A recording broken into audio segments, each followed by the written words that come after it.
Hello guys, so it's actually week 19, day 1 technically today. Baby's the size of an artichoke. I don't actually know how big that is. But it's been a very busy weekend, so I've not vlogged much. We actually had the weekend off this weekend because it was A, bank holiday weekend, and B, I had a few appointments to go to. Friday, we spent the majority of the day unpacking, organising, tidying, so the house is a bit more livable right now. It's a lot emptier, it's a lot clearer, it's a lot easier to keep clean and tidy, which we're both very grateful for. And we've nearly finished unpacking, and though we still have a few bits at the old house that we need to go and sort through before we bring over or decide to bin, we have got through the majority of our unpacking now, thankfully. Then on Saturday we did some more unpacking, we did some tidying, we did some cleaning, we did some reorganisation. So we've moved one of the bookshelves into the living room because it just felt better in there. It was originally going to go in the baby room, but then we decided against it and decided it would actually be better in that corner. And we also went to see my granddad, who is still in hospital, and I'm actually going to go see him again today. But we went to see my granddad for a couple of hours, or sorry, for 1 hour. And I think he was actually quite grateful because Jason came along, which gave him someone different to talk to, which I think he really genuinely appreciated. Then on Sunday, we actually had a day of rest. We were absolutely knackered. We were exhausted because Jason had just done a full 7-day shift at work with very, very long hours. And I've obviously been battling this heat with the dog walking, which is not ideal during pregnancy. And then on top of that, being so busy on Friday and so busy on Saturday, we were both just exhausted. Our bodies were begging us to stop and rest. So we did. I actually spent most of the day crocheting and video editing. I managed to get a video out for you guys, which was actually the day that Jason ran Manchester Marathon, which, yes, I know I'm very far behind because of all the delays that have happened in this last couple of months with moving house. But like I said, I'd actually spent most of the day crocheting, and I actually finished my first ever big project, which is this little hat. This little cute baby hat. Now, it's actually meant to be bear ears, but I think I've sewn the ears on too tightly because they're meant to stick out this way. I think I've put them too far around the side, but it's still cute nonetheless. But yes, I finished this little hat, which is so adorable. I did accidentally overstitch and I did run out of yarn. It's all meant to be one colour, and I ran out of that particular yarn because it was my practice yarn, and so I ended up basically using one of my other practice yarns in order to finish it off, and then a third practice yarn to do the rim and the inside ears. But do you know what? I'm actually quite proud of how it's turned out. It's not bad. It is not terrible. It is rather cute, and do you know, it works. So this is going to be a hat for Minion when they get a bit older. I've got a feeling that it's going to be like a 6-month-old hat. And I do need to go visit my friend Simone, so I'm actually going to take this and see how it fits on her little one. Her little one is about 4 months old now. So I'm intrigued to see whether or not, or what age this is meant to fit, because this hat, while I was making it, I thought this hat was huge. It's actually not too far off, like it's fair enough, it's pretty small, but this hat is huge when I was making it, and even when I sent the photos to my friend Simone to say, look what I did, she was like, that's massive. So I am intrigued because it's meant to be a baby's hat, so I am intrigued as to what age range it's actually meant to fit. My next project I am going to be starting this week. I haven't yet started it yet. I'm going to be using this yarn, which is, I really love the colour of this yarn. I think it's really pretty, and I'm very intrigued as to how the colour is going to change as I use the yarn and it goes on. But I'm basically going to be making a scarf. Very boring, very plain, I know, but it's mainly for practice. And it's because winter is coming up and I would like a nice scarf that I can actually wear with any outfit. I think that those colours would actually blend well with most outfits in most colours, and it is more of a bluey turquoise, which I like. So I'm hoping that that will actually make a really nice scarf for me to use in the winter. And it would be nice to be able to actually start making scarves and gloves and things like that for Christmas presents and for people I know and love. But I have yet to decide whether or not I'm going to do that, because that will take a lot of time and effort, because crochet really does take a long time. That hat took me, must be at least 12 hours. 10 to 12 hours that hat took me. It took me a long time. Then yesterday on Monday, we and Jason took my niece and nephew to the Cheshire Game and Country Fair, which is something that me and Jason go to almost every year. We absolutely love it. We always go to watch the horseboard racing and the scurry trials, or sometimes we go to watch the falconry displays or the hunting displays, or sometimes we just go just to have a nice day out. It's one of the few places where we both do actually enjoy having a nice day out. We can get some really nice weather clothing from there, because obviously it's like country game show. They have a lot of outdoorsy clothes, which is ideal for me and my dog walking, or just going for a walk in the colder weather or the warmer weather, depending on what's going on. And it's just a really nice place in general. I get to be surrounded by dogs, which makes me happy. and they're dogs that I don't have to walk and don't have to take home and don't have to care about. I can just see them and enjoy their presence, and then I can go to the World of Dogs section and actually play and interact and pet them, which fulfills me in a different kind of way. It is a shame I can't take any home, but it is what it is. Yeah, that has been our weekend. It has been very busy. It's been very full on. My niece and nephew did enjoy themselves, but I did find out a bit more about their personalities when we went. I told both my niece and nephew, I'll buy your food, I'll pay for any activities. However, if you want to buy anything yourself, if you see anything at the store that you want to buy and take home, you do need to buy it yourself. This referred to sweets, treats, baked goods, any random items that they found, coats, jackets, hats, things like that. Because unfortunately I had a very limited amount of money and I knew there were going to be a few things that they wanted to try, because food at those kind of events is expensive. Nearly 20 quid for just 3 portions of chips, which is ridiculous. And again, I learnt a lot about my niece and nephew in both good and bad ways. My niece has no concept of money, none at all. The very first tent she went in, she spent almost all her money. She ended up loaning money off her brother, then spending all that, and then complaining when I refused to buy her anything further, because she just wanted some of the silliest things. It's like she doesn't even really like honey, but she wanted a honey dipper because it looked like a beehive. And it's like, no, I'm not buying you something that you're never going to use just because you want to buy this random trinket. That's just a waste of money in so many different ways. And also why I told her to bring her own money, which she'd already spent. So that's her fault for not budgeting. It's one of those, I wanted to teach her a bit more the value of money. And then she started complaining at me. It's like, why do you get to buy a jar of honey for £3, but you won't buy me this honey dipper for £7.50? I was like, because I have a house to pay for. I have a baby to pay for soon. And that is expensive stuff.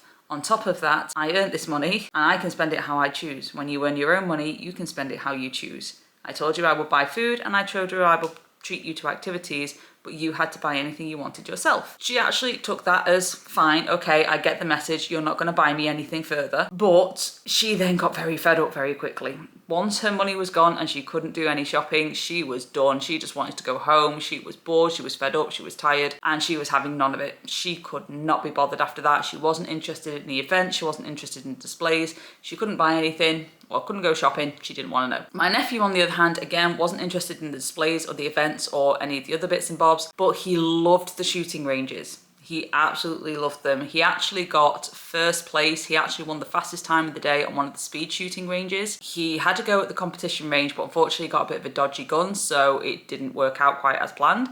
But I can't fault the boy. His aim is absolutely remarkable. He got all his shots in the black during the fun target. He's a very skilled shooter, I have to admit. He is very, very, very skilled and has very good aim. So they enjoyed themselves, at least. My nephew has actually asked if he can go back next year so that he can try and redeem his title and join in again on the shooting. My niece never wants to go again because apparently there was too much walking, when in reality I think it's because she had to pay for her own things. But either way, we had an amazing time. It was good fun. It was tiring, but it was very good fun. I actually slept with my niece and my nephew. All three of us conked out in the car while Jason drove us home, bless him. I don't know how he stayed awake. In pregnancy news, I actually do have an appointment today, which I will be going to in a bit. The feeling of Minion has changed slightly. I don't feel them as much as I did a couple of weeks ago. So I'm starting to question whether or not I actually felt them, or whether or not that was gas, or whether or not that was something else. I'm not too sure. I still feel them now and again. Every now and again I just get this slight pressure prod sort of thing, but it's very, very rare. It only happens a couple of times a day, whereas before, or a couple of weeks ago, I got these fluttering and rolling sensations quite a lot. I got them about 4 or 5 times a day, or more than, especially when I was walking the dogs. So I'm not too sure whether or not I was feeling something, whether or not it was just gas, whether or not it was my colitis playing up. I'm not 100% sure what I felt now, and whether or not that was Minion, or whether or not what I'm feeling now is actually feeling Minion for the first time. I'm not sure. It's very confusing. But I do have a consultation today. I have my first consultation with a doctor or an obstetrician, and then I've got to go see my granddad. But I've got the majority of the day off because my appointment is right smack bang in the middle of the day, which means I didn't have time to get any dogs out before my appointment. I will be finishing this appointment as my dog walks would usually be finishing, so I physically couldn't get any dogs out today. So I am taking the day to rest, relax, and do some video editing, and I will catch you guys up in week 19.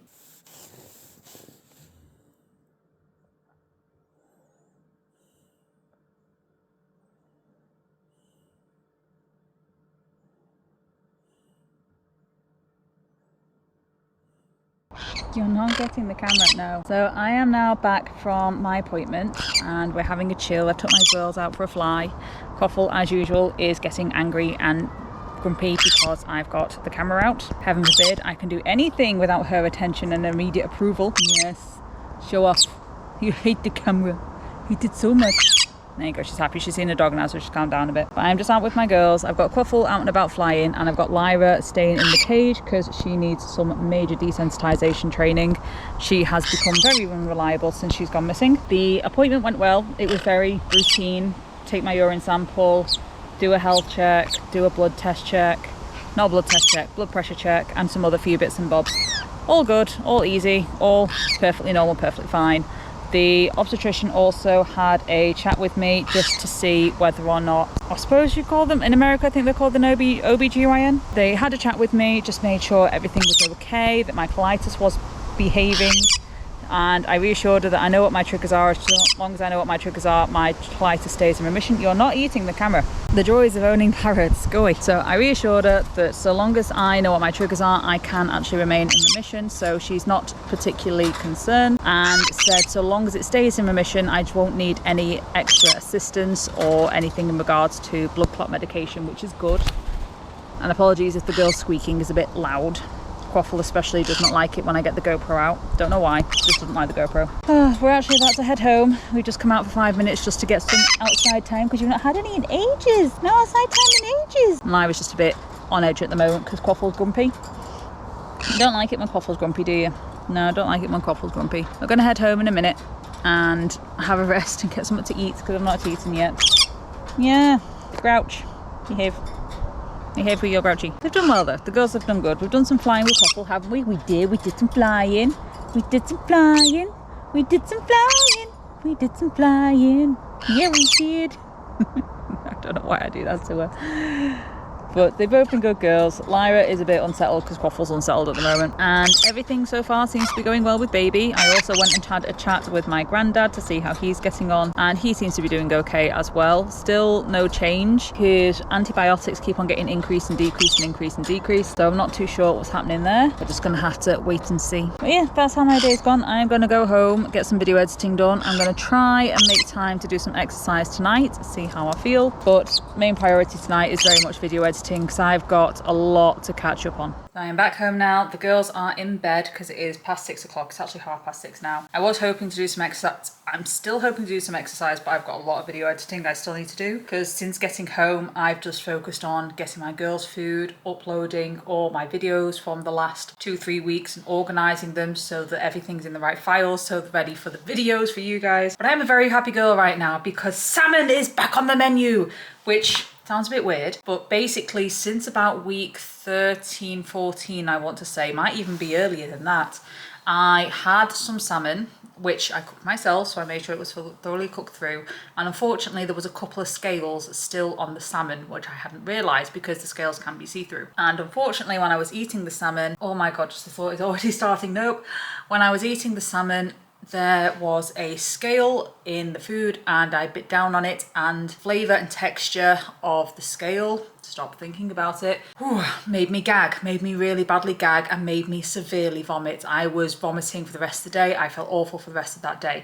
I have not been able to eat salmon since because every time I smell it or every time I actually go to eat it, my brain automatically goes back to the memory of that particular scale, how it flavoured, the flavour, the taste and everything else, and how it made me physically sick.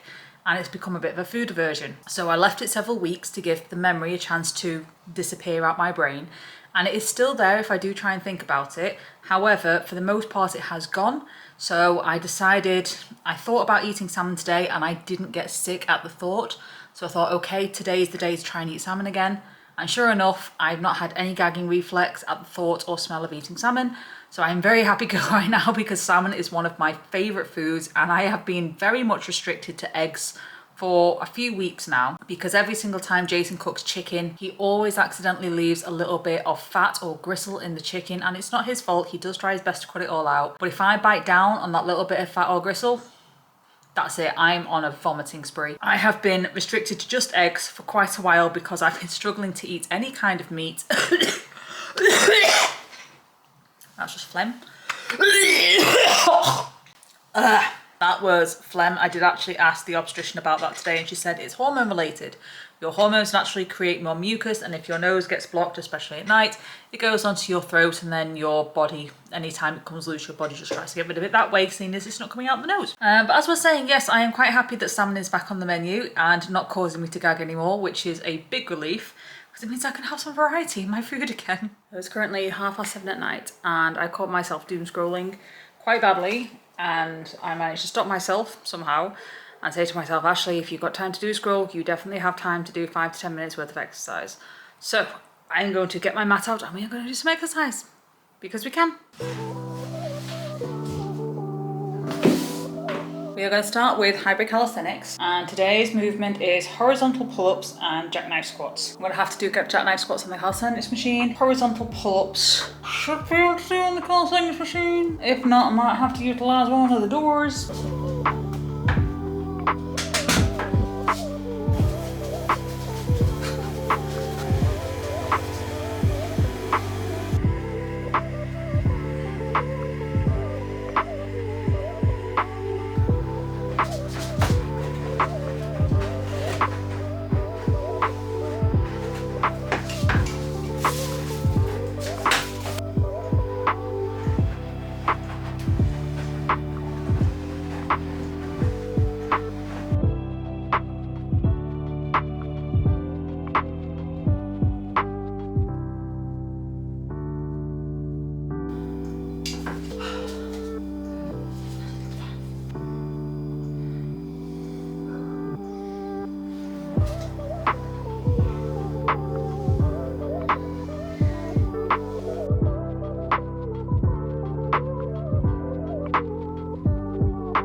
Okay, so it looks like I can't use the calisthenics machine to do jackknife squats because it doesn't stay in one place, it just slid forwards and caused me to fall backwards. So that's annoying. So I'm just gonna have to try and might have to attempt to use the camping chairs instead.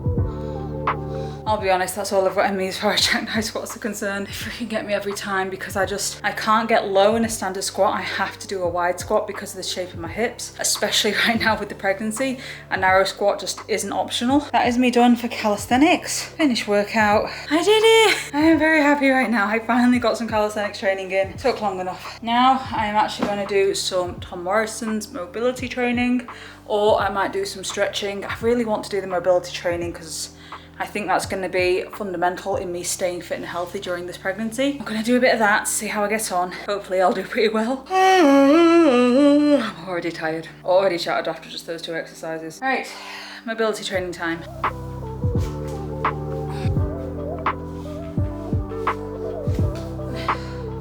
Oh, I can tell I've not done this in a while. Oh wow. Oh, the tightness. Oh.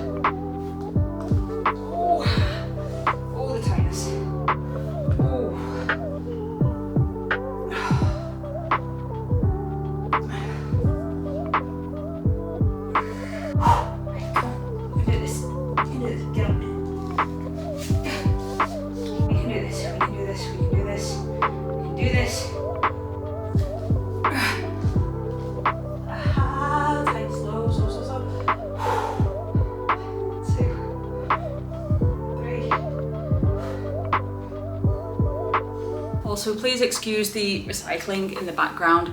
I don't do these videos for aesthetics. I don't really care what's in the background most of the time. I don't care if the background looks aesthetically pleasing. I don't care if it looks messy. Right now, I just care about actually physically doing the exercises. Obviously, recording it to A, prove I did it, B, to keep me motivated, and C, it works. This is how I keep myself motivated through these videos, and how I keep myself pushing is through your comments and your views. So thank you for keeping me in check. Right. On to next exercises. Once again, the Tom Morrison simplistic mobility method is a course I have paid for, so I don't include all the exercises in these videos. I just grab whatever I record that day. If you want to check out the actual training plan, I do recommend it. No, I am not affiliated with them. No, I do not get clicks, and I do not put links in my description as of right now, because again, I am not affiliated with them in any way, shape or form. I do recommend their courses. Their exercises have helped me a lot over the years.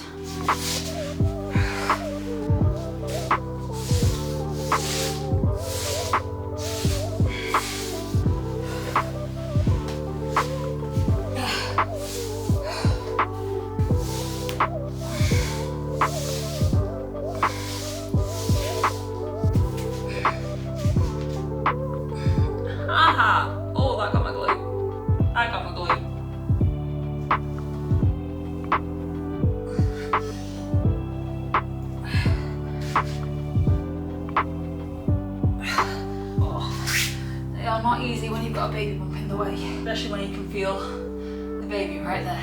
Oh, they were really digging in there. Oh, okay, here we go.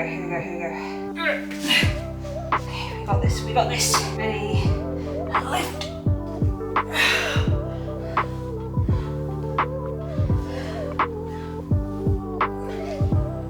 Oh.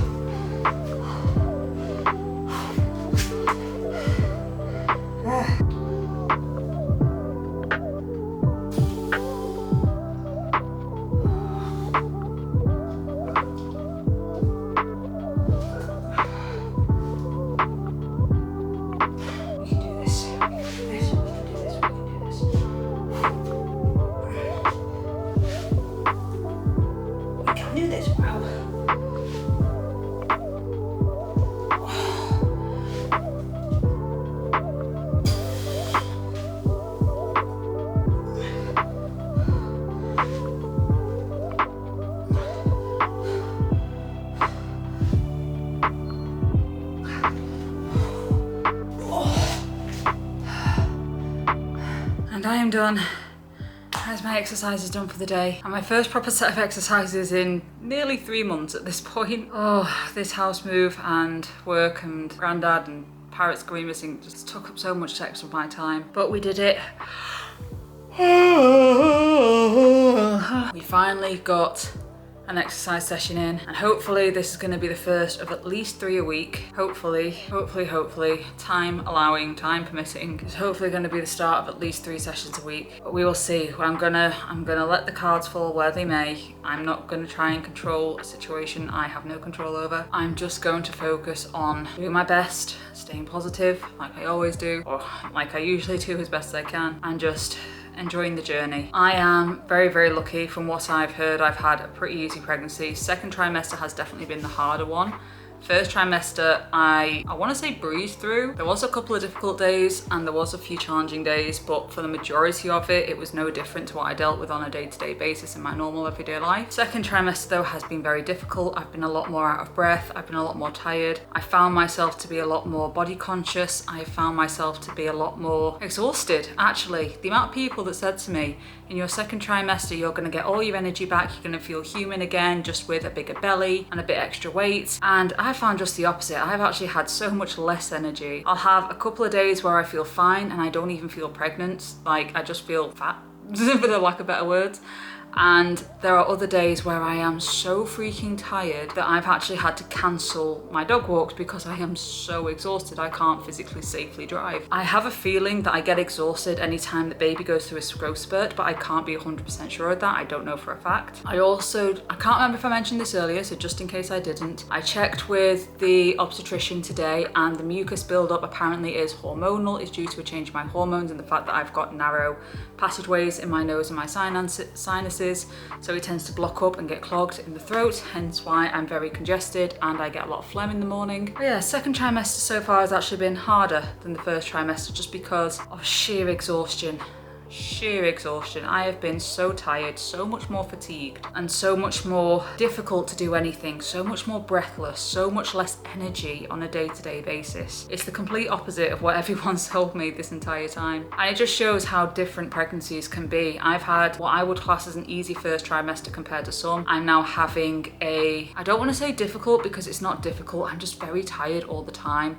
I'm having a very tiring, very exhausting second trimester, but it's not helped with the fact that in my second trimester we have physically moved house, and that's taken up a lot of time and a lot of energy, and everything else going on has taken up a lot of emotional time and emotional energy and everything else. So who knows, hopefully this is the start of what is going to be a very positive experience for me, and we are getting back into calisthenics because I want to be a strong, fit, powerful mum when this baby arrives. I want to be the kind of mum that other people look at and go, damn, how did she do it? Do you know what I mean? I want to be one of those mums that define the odds and can still exercise and still do strength training and still do calisthenics and still do all these things and build myself up physically, mentally, ready for when this baby arrives, because I do not want this baby to arrive and for me to be so out of shape that I can't even physically pick it up. And I have a feeling if I carry on not doing anything like I have been due to life getting in the way, that is the kind of mum I will end up being, and I don't want to be that kind of mum. I want to be the fit and strong mum. I want to be the strong mum more than anything. I want to be the mum that runs 5Ks pushing a pram. I want to be the mum does calisthenics for fun, and I want to be the kind of mum that inspires my children to do something fun, to enjoy their lives, to do something that makes them happy, and not get stuck on social media and all the stereotypes and all the you must be skinny, you must be ripped sort of etiquette. I want to be the kind of mum that my children aspire to be like. And that's why I'm starting now. It's like I technically started 2 years ago and this year has just been crazy, but I want to be that kind of mom. I want to be the kind of mom that inspires my children not to be like me, but to be the best of themselves. I want to be the mom that encourages their children to face their fears. I want to be the kind of mom that encourages children to do things that they're scared of because it's fun. I want to be the kind of mom that encourages their kids to follow their dreams. And I want to be the kind of mom that my kids look at and are inspired by, to do exercise, to do fitness, to do a sport, to do something mobile with their bodies. And who knows, it could be that I end up with children that don't want to do any of that and just want to sit behind a TV screen and play games all day. Like, well, me and Jason don't play games all day, but we are geeky nerds who also do fit and sporty stuff on the side. And even if that ends up being the way, I'm fine with that. But I still want to try and inspire myself as well as my children to do something physical that they love. So I do actually plan to just rest, maybe do some video editing. I'm just looking at the time thinking it's a bit late, but I've video edited until 10 o'clock at night before now. See how I feel in a minute. But when we go to the Cheshire Game and Country Fair, me and Jason always go to this one stand, which is a Turkish stand, and it sells the most delicious fresh baklava, and it is gorgeous. And so we always treat ourselves to some. We got about 60 quid's worth of baklava this year because I just took one look at it and went, I must have that. So I am treating myself to a slice of baklava. Oh, I can't wait for this. It's so yummy. And before anyone comes at me and starts with the whole, oh my God, you're going to ruin everything you just did. No, I do not give a damn about what I eat, so long as it is somewhat healthy. And this actually contains pistachios and nuts and has quite a lot of protein in for a dessert. So I don't care. Stuff off. You are not me. I train for strength and fitness and health. I do not train for weight loss and aesthetics. So I do not give a damn what I eat. I do not give a damn how I look, because heck, I'm pregnant. Like, I can't give a damn how I look right now. Aesthetics are not a bother. I don't give a damn what I eat. So long as I am fueling my body in some way, shape or form, my body is happy, I'm enjoying what I'm eating, and I am still strong by the end of it. So don't care. I eat healthy 90% of the time, like 99% of the time at the moment. I eat healthy, so I do not care if I treat myself to a bit of baklava now and again. You're allowed to be healthy or eat well 80% of the time. 20% of the time, you don't need to give a damn. Personally, I think it should be more 60-40, depending on the individual and their lifestyle and their time frame and what time they have available. But that's me. But I am going to enjoy this baklava, and I will see you guys tomorrow.